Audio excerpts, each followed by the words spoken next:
Today, I am going to be talking about the best peptides for muscle growth.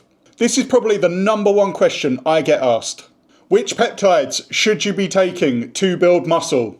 So today, I want to break down the most popular muscle building peptides, what the research says, what they actually do in the body, and if any of them are actually worth your time when it comes to putting on muscle mass. Because personally, I think most people have it completely wrong. As always, nothing in this video is medical advice. I'm not a doctor. This video is purely for entertainment purposes and based on my own personal experiences. So let's get into it and lay out the most popular muscle building peptides. First off, we're going to run with two peptides that I think should be combined together. And these are an absolute staple in my own peptide stack, and that is CJC and ipamorelin.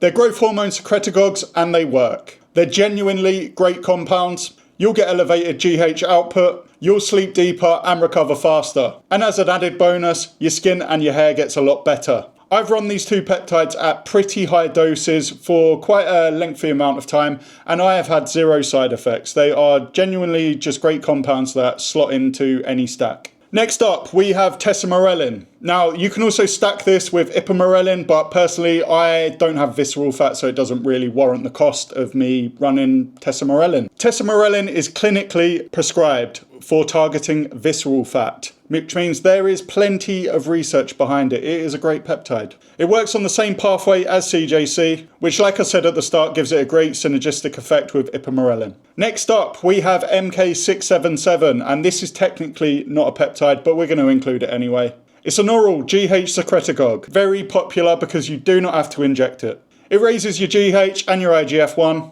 MK677 does come with quite a few side effects, however, like water retention, blood sugar issues, and it will also make you ravenously hungry, so do not take it while you're dieting. And then finally, we have IGF-1 LR3. This is probably the peptide with the biggest claims behind it for muscle building. It's a modified form of IGF-1 and it lasts longer in your system.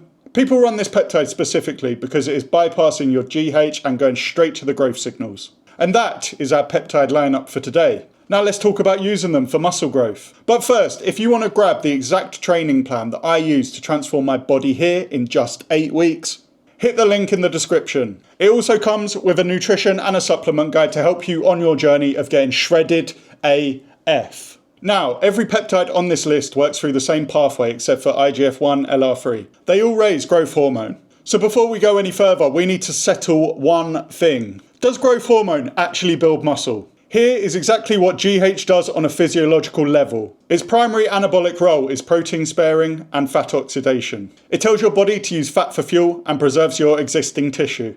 I would say it's more of a recovery compound, a body composition compound, and that's it. But people gain lean mass whilst they're taking GH. And yes, that is true, but I think this is where the confusion comes from. Because building lean mass is not the same as building contractile muscle tissue. Lean mass is everything in the body that isn't fat. Water, glycogen, connective tissue, organ tissue. So when someone runs GH and tells you they've gained 4 pounds of lean tissue in a 12-week period, yeah, they have. But what is that 4 pounds? A 2009 study at the University of Copenhagen measured exactly what GH does in the body.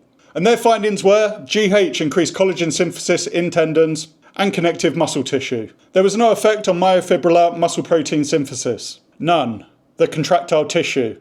The actin and the myosin that actually makes muscles grow was unaffected. So we can say that GH has a supporting role. It grows the sort of wrapper around the muscle, but it doesn't actually help you produce any more force or increase the muscle mass. So CJC, ipamorelin, tesamorelin, and MK677 are all doing the same thing. Raising GH, improving sleep, boosting your recovery, aiding fat metabolism and building connective tissue. These are legitimate, really valuable benefits. But the research is very clear that they are not driving myofibrillar hypertrophy. Now, IGF-1 LR3 gets its own section. Because the logic here is a little bit different, and it's where people think they've found a little bit of a loophole. The argument goes, fine, GH doesn't build muscle directly, but GH triggers IGF-1 release, and IGF-1 release is what drives muscle hypertrophy. So if I inject this compound, now I am directly targeting the muscle building mechanism. And at a cellular level, this mechanism is real. IGF-1 activates satellite cells, it stimulates the mTOR pathway, and it promotes muscle protein synthesis. The problem we have here is the distinction between local IGF-1 and systemic IGF-1. These are not the same thing. When you train a muscle, the mechanical tension from that training causes the muscle itself to produce IGF-1 locally. This is a targeted and concentrated signal directly at the muscle tissue.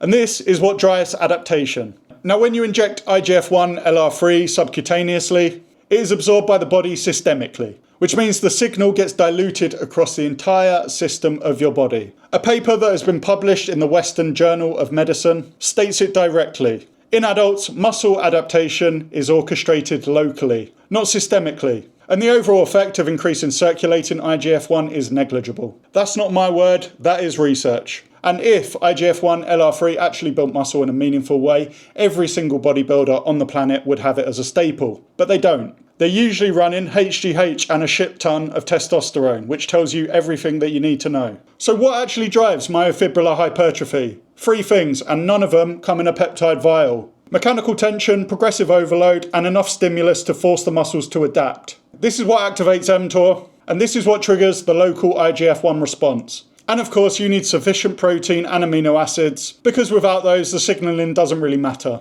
There's nothing to build with. That is the mechanism, and peptides do not sit within these mechanisms currently. They sit around it, supporting recovery and managing body composition, as well as maintaining your tissue quality. These are legitimate roles that are very valuable, but they're not the same thing as building muscle. And I think conflating the two is how people get confused and end up dropping hundreds on peptides that they don't actually need. So why does half of fitness YouTube tell you to buy these muscle building peptides? Simple. They've got a link in their description. Anyone selling you a peptide protocol specifically for building muscle is either confused or just trying to extract money out of you. And that is it for today. If you disagree, think I've missed something or got something wrong, tell me in the comment section below, cite your sources, post the research, I'll read through it. I'm not attached to being right, I'm attached to being accurate. If you like the video, hit the like button, and if you want to see more content around peptides, retatrutide, and all of that good stuff around building muscle, losing fat, and getting shredded, hit the subscribe button, and I will catch you in the next video. See you soon.